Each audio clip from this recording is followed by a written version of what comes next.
माँ शारदा, द्वितीय भाग। जय ठाकुर, जय माँ। श्री रामकृष्ण देव दक्षिणेश्वर चले गए। श्री माँ भी पुनः अपने माता पिता की स्नेह सुखद गोद में श्यामल शोभा विमंडित जयराम बाटी के स्निग्ध वातावरण में लौट गई। आत्मियों का स्नेह तो पूर्ववत ही था। संसार के कामकाज तथा प्रेम में पतिदेव के ध्यान चिंतन में उनका समय आनंद से बीतने लगा। उसके बाद सुदीर्घ 4 वर्ष तक विस्मृति छाई रही। उनके हृदय के एकांत कोने में प्रज्वलित आनंदमयी दीप शिखा मर्म वेदना की प्रबल वायु से मानो कंपित होने लगी। उनके मन में नाना प्रकार की चिंताएं उठने लगी। न तो उन्होंने मेरा कोई समाचार ही लिया, और न वे स्वयं आए, और न उन्होंने मुझे बुलाया ही। तो फिर क्या वे मुझे भूल गए? उनके चरणों की शीतल छाया ही तो मेरी एकमात्र शांति की जगह है। श्री माँ के विरह व्यथातुर हृदय में यह क्रंदन ध्वनि गूंजती रहती। धीरे धीरे श्री रामकृष्ण देव के संबंध में गांव में चारों ओर तरह तरह की बातें फैलने लगी। श्री माँ जिन बातों को सुनना नहीं चाहती, पड़ोस की महिलाएं स्वयं आकर जबरन उन्हें सुना जाती। बस आहा आहा कहकर अपनी सहानुभूति प्रकट करती। उन लोगों की दृष्टि में वे पागल की पत्नी बन चुकी थी। व्यंग कसते हुए वे लोग कहने लगती, अरे श्यामा की लड़की तो पागल जमाई के साथ ब्याही गई है। पति निंदा न सुननी पड़े, इस हेतु श्री माँ ने पड़ोस की महिलाओं से मिलना जुलना बंद कर दिया। जब कभी उनकी इच्छा होती तब वे गांव की भक्तिमती महिला भानु बुआ के घर के बरामदे में अपना वस्त्रांचल बिछा लेटकर समय काट लेती। श्री रामकृष्ण देव के प्रथम दर्शन के दिन से ही साधन लब्ध अंतर्दृष्टि संपन्ना बाल विधवा भानु बुआ उनकी भगवत बुद्धि से श्रद्धा भक्ति किया करती थी। गांव वालों की विभिन्न प्रकार की बातें सुनकर उन्होंने श्यामा सुंदरी से कहा था, बहू, तुम्हारा जमाई शिव है, साक्षात कृष्ण है। अभी जिस बात का तुम्हें विश्वास नहीं हो रहा है, भविष्य में उसी को तुम ठीक ठीक मानने लगोगी। मेरी यह बात याद रखना। श्री रामकृष्ण देव कुल प्रथा के अनुसार जब अपनी पत्नी को लेवाने जयराम बाटी आए थे, उस समय अपनी नातिन शारदा देवी से परिहास करते हुए भानु बुआ ने गाना गाया था, नातिन तू तो रूपवती है, पर तुझे वर मिला है नंगा और बावला। दिनों दिन श्री रामकृष्ण देव के संबंध में और भी अधिक प्रबल समालोचनाओं से गांव भर गया। सुनते हैं वे कंधे पर लाठी लिए नंगे होकर घूमा करते हैं, कंगालों का जूठन खाते हैं, मेहतर की तरह टट्टी साफ करते हैं, अल्लाह अल्लाह जपते रहते हैं, और भी न जाने कितनी ही बातें।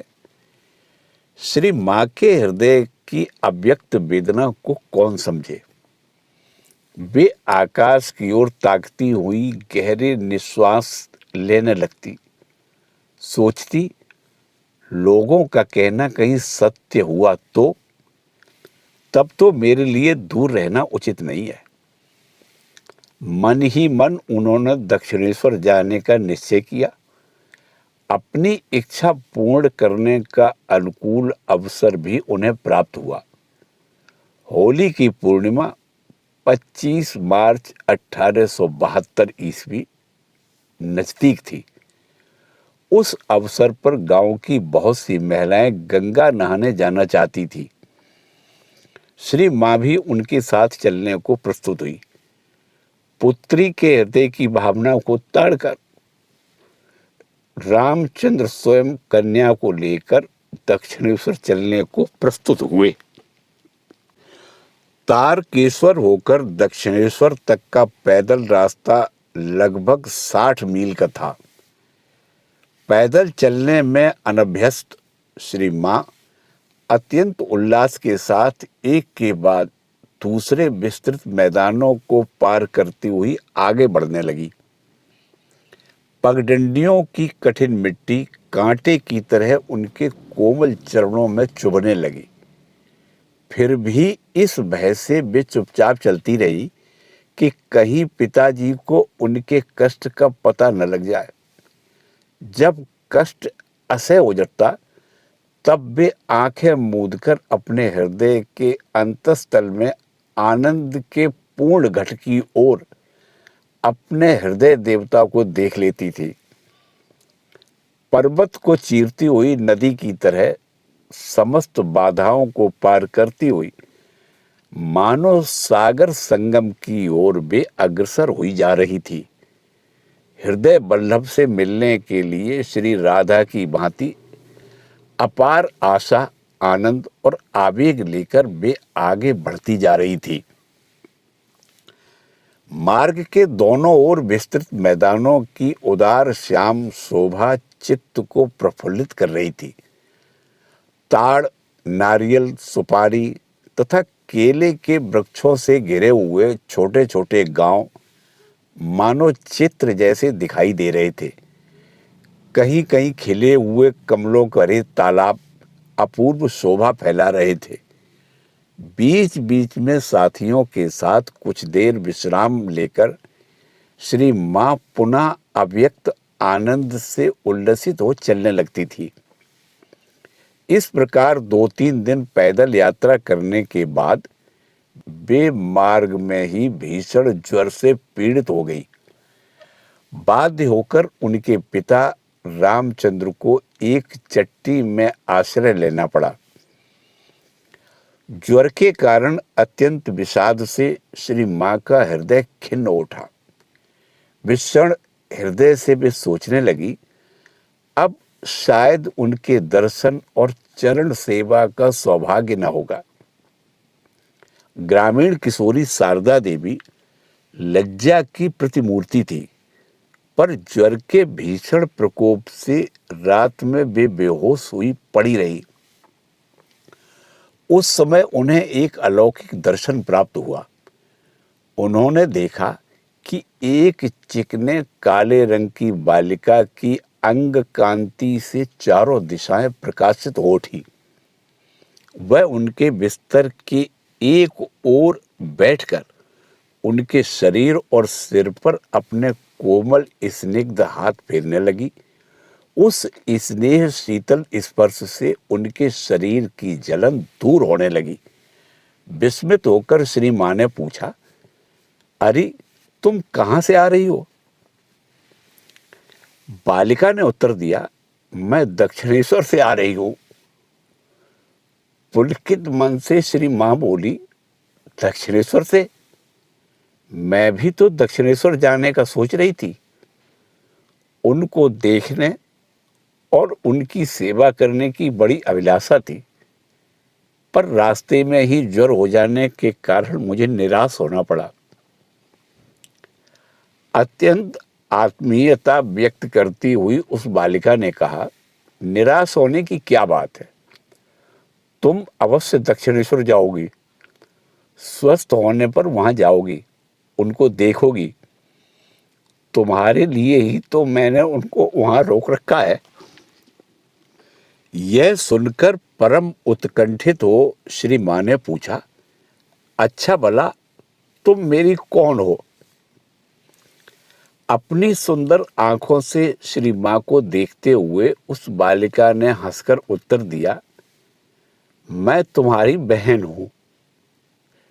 डरने की क्या बात है, तुम अच्छी हो जाओगी। श्री माँ ने कहा, अच्छा इसीलिए तुम आई हो। इस प्रकार की बातचीत के बाद वे सो गई। श्री काली माता बालिका का रूप धारण कर अपनी बीमार बहन को देखने आई थी। दूसरे दिन रामचंद्र ने देखा कि पुत्री का ज्वर उतर गया है। तब दोनों फिर आगे की ओर धीरे धीरे बढ़ने लगे। कुछ दूर जाते ही सौभाग्य से एक पालकी मिल गई। रास्ते में पुनः श्री माँ को ज्वर हुआ है, किंतु पिता से इसकी चर्चा करना उचित न समझ वे पालकी में चुपचाप बैठी रही। क्रमशः सुदीर्घ मार्ग समाप्त हुआ। नाव से गंगा जी को पार कर वे सब दक्षिणेश्वर पहुंचे। रात के लगभग 9 बजे दक्षिणेश्वर के घाट पर नाव के लगते ही श्री रामकृष्ण देव के समीप उनके आगमन का समाचार पहुंचा। श्री माँ को नाव में ही उनकी आवाज सुनाई दी। वे हृदय से कह रहे थे, अरे हृदय, अशुभ बेला तो नहीं है, पहली बार आ रही है। साथियों में से कुछ लोग नौबत खाने में और कुछ अन्यत्र चले गए, किंतु श्री माँ सीधे श्री रामकृष्ण देव के कमरे में पहुंची। घूंघट में पत्नी को देखते ही उल्लास के साथ कह उठे, तुम आई हो, बड़ा अच्छा किया। अरे चटाई बिछा दे। इन दो उक्तियों से ही श्री माँ का हृदय आनंद से उद्वेलित हो उठा। उनके नेत्र डबडबा आए। कुछ खिन्नता के साथ श्री रामकृष्ण देव बार बार कहने लगे, तुम अब आई। अब क्या मेरा संजला बाबू दक्षिणेश्वर काली मंदिर के प्रतिष्ठात्री रानी रासमणी के जामाता श्री रामकृष्ण देव के प्रधान रसददार मथुरानाथ जीवित हैं, जो तुम्हारी देखभाल करेगा। मेरा दाहिना हाथ टूट गया है। आज यदि संजले बाबू होते तो वे तुम्हें महल में रखते।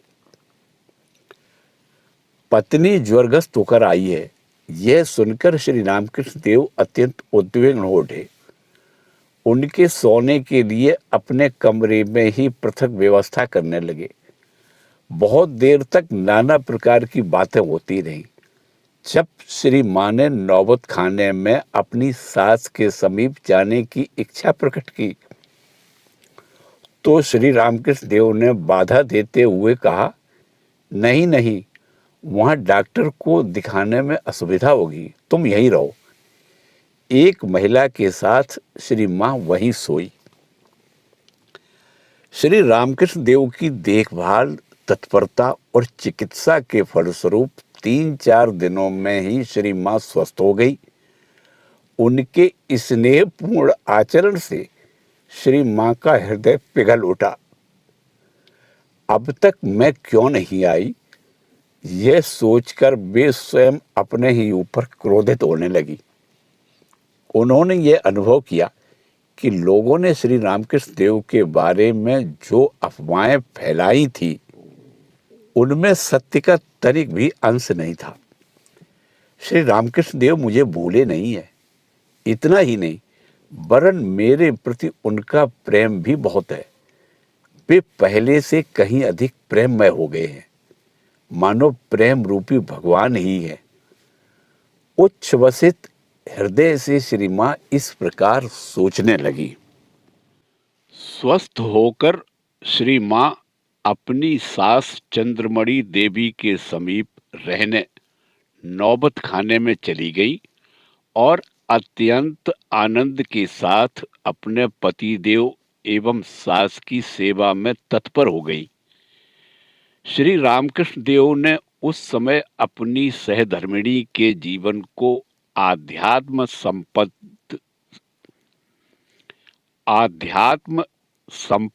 से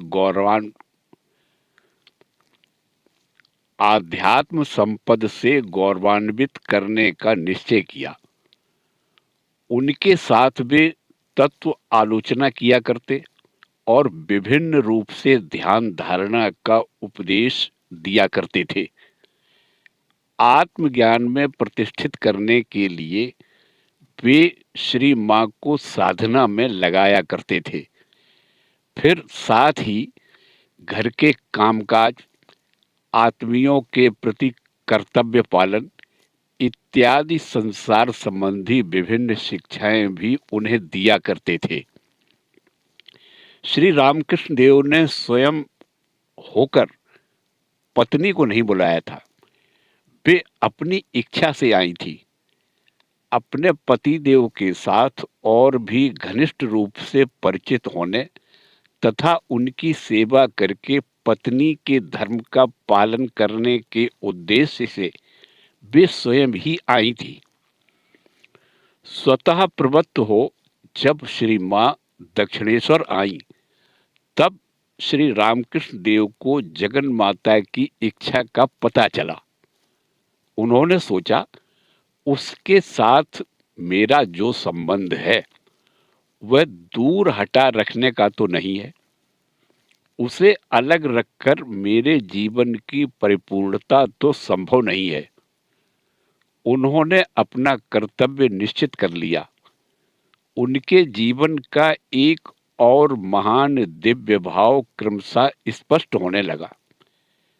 ब्रह्मवादी का यह वाक्य स्पष्ट हो उठा, न वा अरे जायाये कामाय जाया प्रिया भवतु, आत्मनस्तु कामाय जाया प्रिया भवति। पहले ही कहा जा चुका है कि विवाह से पूर्व बालिका शारदा मणि ने अपने भाभी शिव तुल्य पति देव को स्वयं अपने हाथों से संकेत करके बतलाया था। श्री रामकृष्ण देव ने भी भावाविष्ट होकर अपनी भावी पत्नी के बारे में निर्देश किया था। उन्होंने सब कुछ जानबूझकर ही कहा था। उनकी भावी पत्नी कौन है, उन दोनों में आपसी संबंध क्या है तथा उनके विवाह का प्रयोजन क्या है, यह सब भली भांति जानकर ही उन्होंने विवाह किया था। संसार में अगणित नर नारी गृहस्थ जीवन व्यतीत कर रहे हैं। विशुद्ध दाम्पत्य जीवन का आदर्श लोगों के समक्ष स्थापित करने के लिए ही उन दोनों का विवाह हुआ था एवं उस आदर्श की पूर्णता संपादन करने के निमित्त ही श्री मां दक्षिणेश्वर आई थी। पुरुष और नारी में देह संबंध रहित केवल आत्माओं के मिलन से भी विमल और गंभीर प्रेम हो सकता है, यह भी जगत ने श्री रामकृष्ण देव और शारदा देवी के जीवन से देखा। वास्तव में यही प्रेम परिपूर्ण प्रेम है, विरज विशुद्ध प्रेम है। उसमें न तो उच्छ्वास है, न अवसाद और न अतृप्ति। इस प्रकार का दिव्य प्रेम ही मनुष्य को पूर्णानंद, प्रेमानंद और आत्मानंद में प्रतिष्ठित करता है तथा उसे देवत्व प्रदान करता है। श्री रामकृष्ण देव ने श्री मां को नौबत खाने में भेजा, पर कुछ ही दिन बाद उन्होंने अपनी पत्नी को रात में अपने कमरे में ही रखने की इच्छा प्रकट की। इस समाचार से माता चंद्रमणि के नेत्रों से आनंद अश्रु प्रवाहित होने लगे। 2 खाटें परस्पर बिछाई गई। बड़ी खाट पर श्री रामकृष्ण देव सोते थे और छोटी पर श्री मां। इस प्रकार 1-2 दिन नहीं, पूरे 8 महीने वे दोनों एक साथ रहे। श्री रामकृष्ण देव स्वस्थ, सबल और पूर्ण युवक थे और शारदा देवी भी नवयुवती थी। वे अत्यंत घनिष्ठता के साथ आपस में मिलजुल कर रह रहे थे। आनंद के साथ उनके दिन व्यतीत हो रहे थे। ईश्वर चर्चा में दोनों तन्मय हो जाते थे। फिर कभी कभी श्री रामकृष्ण देव अपनी पत्नी के साथ ऐसा हंसी मजाक करते कि वे हंसते हंसते लोट पोट हो जाती। श्री मां आनंद पूर्वक अपने पति देव की सेवा में संलग्न रहती। वे उनके बिस्तर और कमरे को साफ कर देती, तेल मालिश कर उन्हें नहलाती, रसोई बनाकर तथा समीप बैठकर इधर उधर की बातें करती हुई उन्हें भोजन कराती, फिर सोने के समय चरण सेवा करती। उनके प्रत्येक कार्य में परम श्रद्धा और भक्ति भाव झलकता रहता। श्री मां के ये अधिकांश कार्यकलाप लोगों की दृष्टि से दूर रहते थे। इस प्रकार सारा दिन तो आनंद से व्यतीत हो जाता, पर रात होते ही श्री रामकृष्ण देव मानो आत्म विस्मृत हो उठते थे। रात जितनी अधिक होती, वे उतने ही भावाविष्ट होते जाते और उनकी समाधि भी गहरी होने लगती।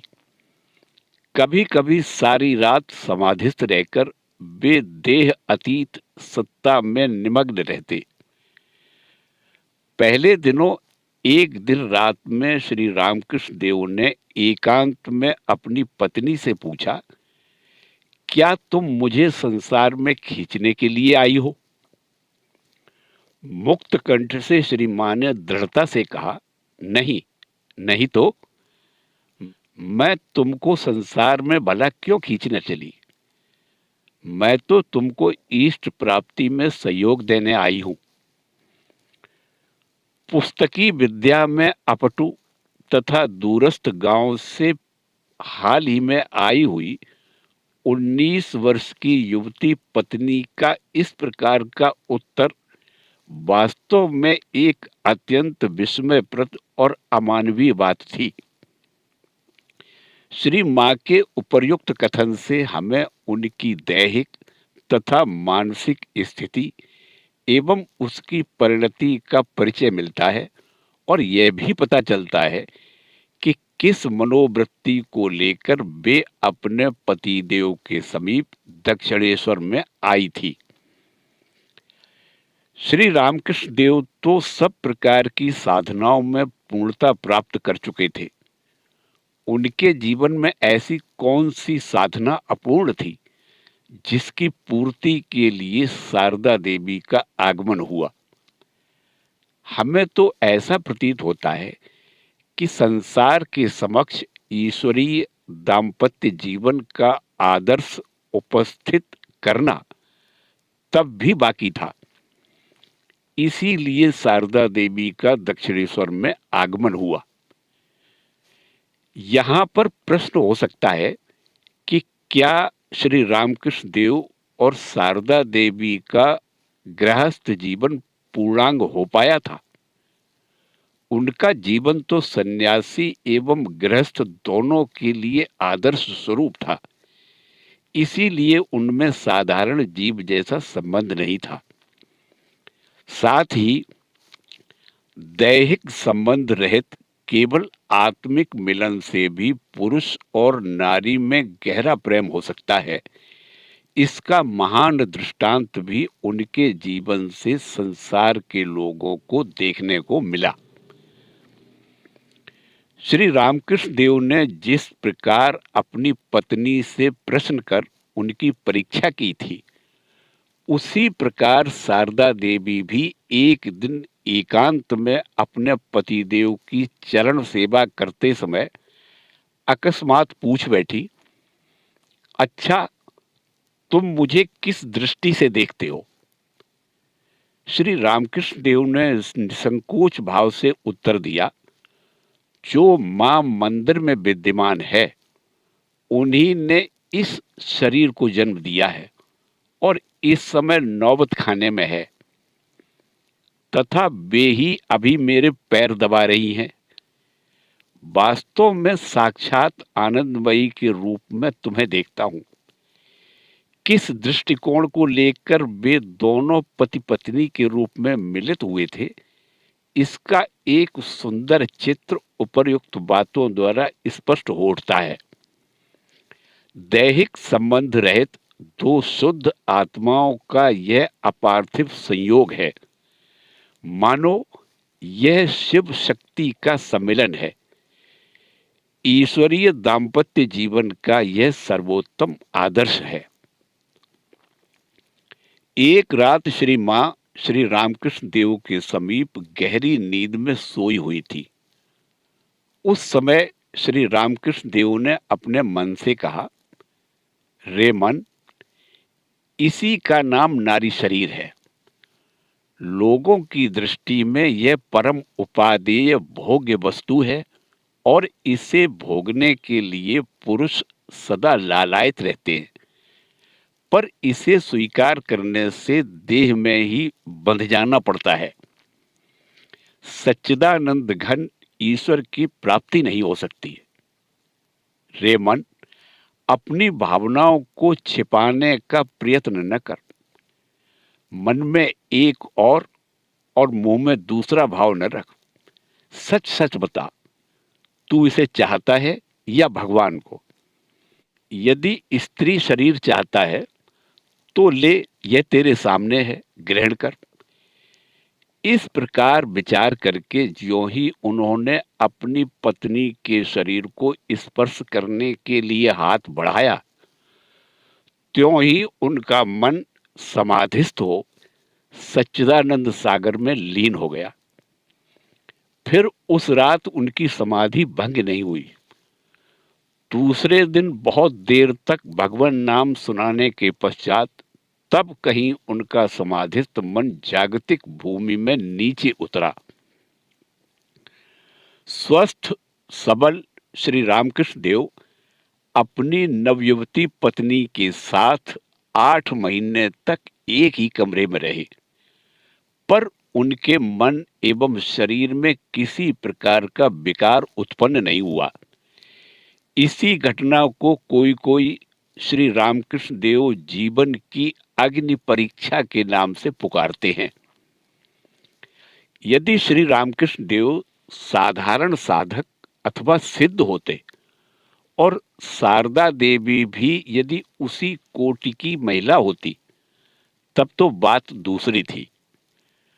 पर श्री रामकृष्ण देव जैसे देव मानव थे, शारदा देवी भी उसी प्रकार नित्य सिद्धा महामानवी थी। इसके सिवा स्त्री भाव के प्रति श्री रामकृष्ण देव की मातृ बुद्धि थी। सभी नारियों में उन्हें जगन माता के दर्शन होते थे। स्त्रियः समस्ता सकला जगत्सु, इस परम ज्ञान में वे सुप्रतिष्ठित थे। हमें शारदा देवी के स्वरूप का परिचय क्रमशः प्राप्त होगा। उन दोनों में पारस्परिक शांत समर्पण की भावना थी। दोनों पृथक नहीं थे। शिव शक्ति की भांति दोनों मिलकर एक हो चुके थे। श्री रामकृष्ण देव ने किसी समय कहा था, हम दोनों ही जगत जननी की सहचरी हैं, अन्यथा पत्नी के साथ 8 महीने तक इस प्रकार रहना कैसे संभव होता। दोनों ही महाशक्ति के अवतार थे। युग धर्म संस्थापन के लिए एक दूसरे के पूरक थे और उनका यह परिचय उनके एकत्रवास से मानो और भी प्रगाढ़ हुआ था।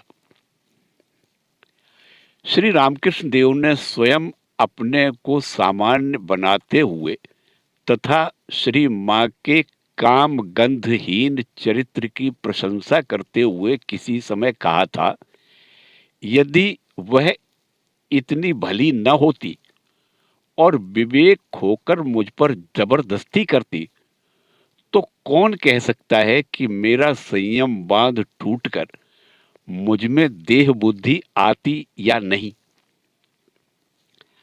आत्म स्थित आत्माराम श्री रामकृष्ण देव की अहंकार शून्यता का यह एक और अनुपम दृष्टांत है। परम निर्विकार श्री रामकृष्ण देव तथा विद्या रूपिणी शारदा देवी के इस ईश्वरीय दाम्पत्य जीवन का अपूर्व परिचय हमें शारदा देवी की उक्ति में मिलता है।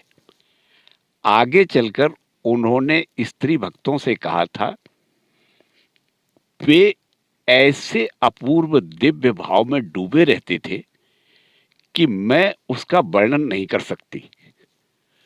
भावाविष्ट होकर वे कितनी ही बातें किया करते, कभी हंसते, कभी रोते और कभी समाधि में निश्चल हो जाया करते थे। इस प्रकार सारी रात बीत जाती थी। वह कैसा अद्भुत आविर्भाव था, कैसा विलक्षण आवेश! देखकर भय से मेरा शरीर कांप उठता और मैं सोचती, कब सवेरा हो। भाव समाधि के बारे में मैं उस समय कुछ भी नहीं जानती थी। किसी किसी दिन उनकी दीर्घ समाधि से व्याकुल होकर मुझे हृदय को बुलाना पड़ता था। वह आकर जब उनके कानों में भगवान नाम सुनाता, तब कहीं उनकी समाधि टूटती थी। मुझे इस प्रकार भय से कष्ट पाते देखकर उन्होंने स्वयं सिखला दिया। इस प्रकार का भाव देखने पर अमुक अमुक नाम का बीज मंत्र सुनाना। तब से मुझे पहले जैसा भय नहीं होता था। उनके कथनानुसार नाम व बीज मंत्र के सुनाने मात्र से वे सहज अवस्था में आ जाया करते थे। फिर बहुत दिन इस प्रकार व्यतीत होने पर भी इस भय से कि कब उन्हें किस प्रकार का भावावेश हो जाए, मैं सारी रात जागती रहती थी। उन्हें जब इसका पता चला, तब उन्होंने नौबत खाने में मुझे अलग सोने के लिए कहा। नरलीला के अंतिम दिन तक इसी प्रकार उनके गृहस्थ जीवन का अपूर्व मिलन तथा अविचल प्रगाढ़ प्रेम का क्रम बना रहा। इस आत्मिक मिलन के फलस्वरूप उनमें एक दूसरे के प्रति शांत समर्पण की भावना आई थी। वे एक दूसरे की सुख शांति के लिए सदा तत्पर रहते थे। जीवन में जो कुछ अमृतमय है, वह सब देकर भी मानो तृप्ति नहीं थी। मानो वे एक दूसरे के भीतर बाहर व्याप्त होकर परिपूर्ण होकर अवस्थित थे। दोनों आत्माएं मिलकर एक हो गई थी। दो स्वर मिलकर एक सुमधुर संगीत सृष्ट कर रहे थे। श्री मां जिस समय दक्षिणेश्वर आई, तब उन्होंने 19वें वर्ष में पदार्पण किया था। लगभग 2.5 महीने उन्हें अपने समीप रखने के बाद श्री रामकृष्ण देव के मन में अपनी पत्नी की पूर्ण उपचार से षोडशी अथवा त्रिपुरा सुंदरी के रूप में पूजा करने की अभिलाषा हुई। पर हाँ, इसका कहीं उल्लेख नहीं है कि इस प्रकार के पूजन के निमित्त श्री रामकृष्ण देव को कोई दिव्य प्रेरणा अथवा दिव्य दर्शन प्राप्त हुआ था या नहीं। हमें तो ऐसा प्रतीत होता है कि श्री मां के स्वरूप के संबंध में उनको कोई विशेष दर्शन अवश्य मिला होगा, जिसके फलस्वरूप 10 महाविद्याओं के अंतर्गत और किसी रूप में उनकी पूजा न कर उन्होंने श्री विद्या अथवा त्रिपुरा सुंदरी के रूप में उनकी पूजा की थी। शास्त्रों में भगवती के इस रूप का सर्व सौंदर्यमयी तथा निखिल कल्याणदायिनी के रूप में ध्यान करने का विधान है। बाद में कहे हुए श्री रामकृष्ण देव के 1-2 वाक्यों से हमारी इस धारणा की पुष्टि होती है। उन्होंने श्री मां के संबंध में कहा था, रूप रहने से कहीं अशुद्ध मन से देखने पर लोगों का अकल्याण न हो, इसलिए इस बार रूप ढककर आना हुआ है। वह शारदा है, ज्ञानदायिनी है, संसार को ज्ञान देने के लिए आई है, इत्यादि। किंतु लौकिक दृष्टि से शारदा देवी उस समय भी तो अल्पवयस्का एक साधारण ग्रामीण रमणी मात्र थी।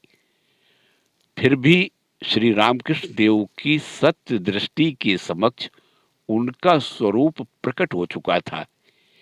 इसीलिए उन्होंने उनको देवी का गौरव प्रदान कर षोडशी के आसन पर अधिष्ठित किया था और सर्वत्र जगन माता का दर्शन लाभ कर श्री रामकृष्ण देव ने स्वयं पूजक बनकर भगवती की पूजा की थी। देवो भूत्वा देवम यजेत। बंगला सन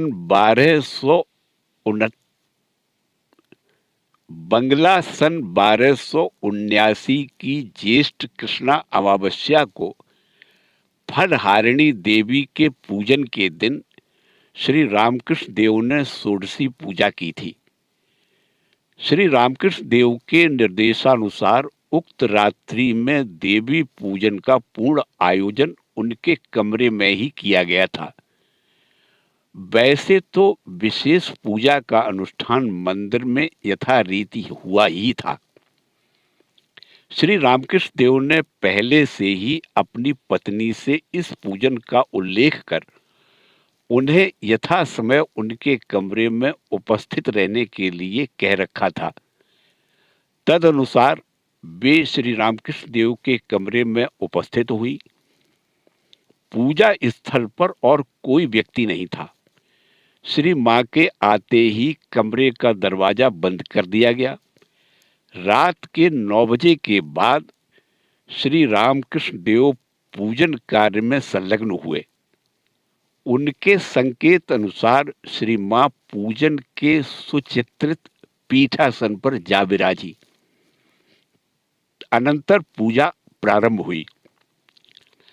श्री रामकृष्ण देव ने साक्षात देवी बुद्धि से उनके अंगों में विधिपूर्वक मंत्र न्यास किया। पूर्ण षोडशोपचार से पूजन करते समय श्री मां क्रमशः प्रगाढ़ समाधि में निमग्न हो गई।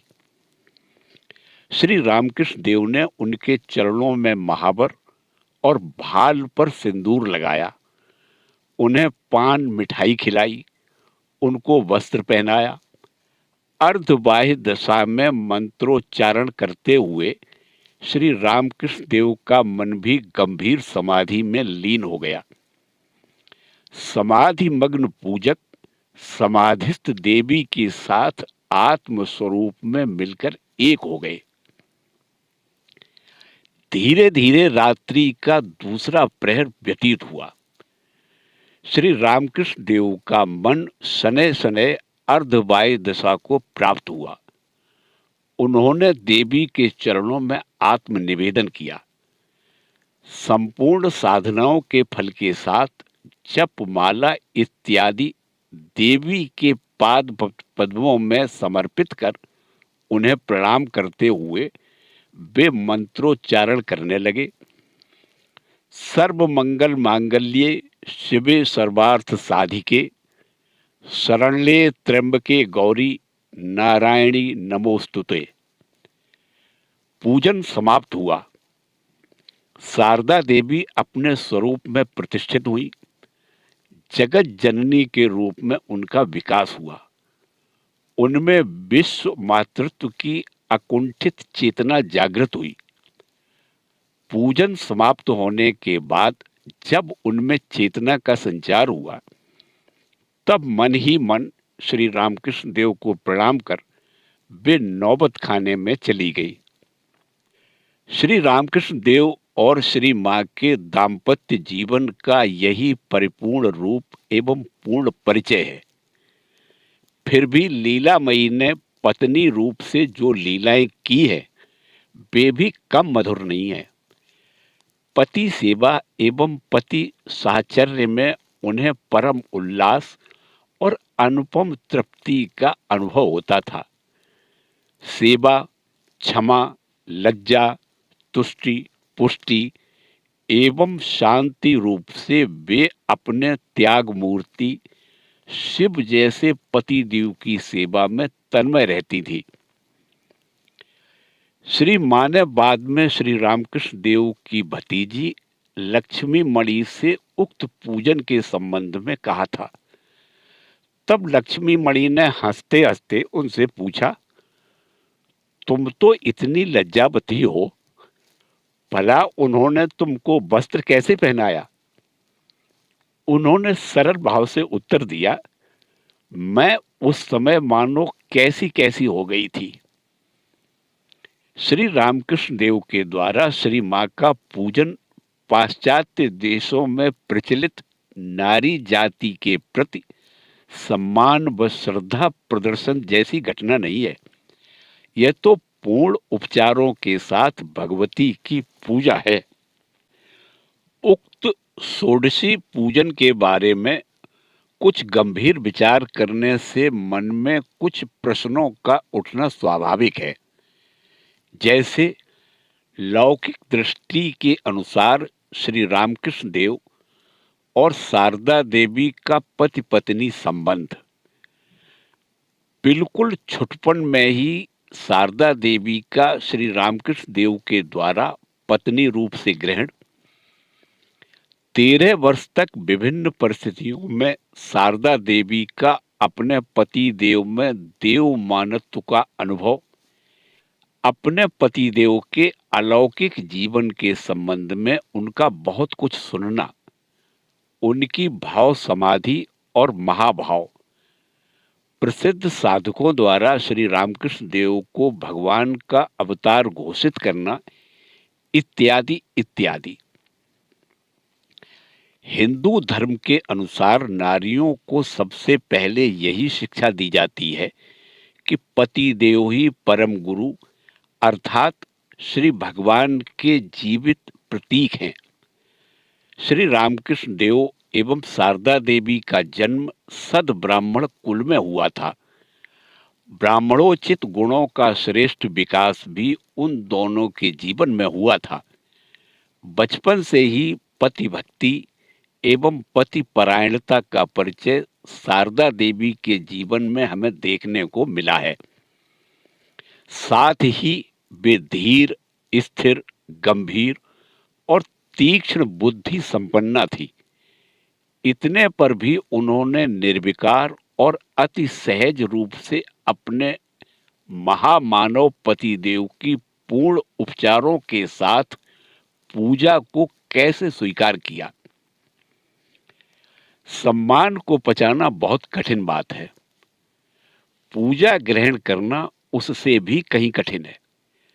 फिर भी इतनी बड़ी घटना के उपरांत हम देखते हैं कि शारदा देवी में किसी प्रकार के गर्व का उदय नहीं हुआ। पति पत्नी रूप से किए जाने वाले उनके व्यवहारों में भी कोई अंतर नहीं पड़ा। पहली ही जैसी निष्ठा के साथ वे अपने पतिदेव और सास की सेवा में संलग्न थी। इतनी बड़ी घटना भी उन पर कुछ भी प्रभाव नहीं डाल सकी। उनके लिए मानो वह एक साधारण सी घटना थी। माना कि श्री रामकृष्ण देव उनकी पूजा कर सकते थे क्योंकि नारी मात्र के प्रति उनकी देवी भावना थी। वे मातृभाव साधना की सिद्धि के सर्वोच्च शिखर पर आरूढ़ हो चुके थे, किंतु शारदा देवी ने देवी की भांति उनकी पूजा को कैसे ग्रहण किया।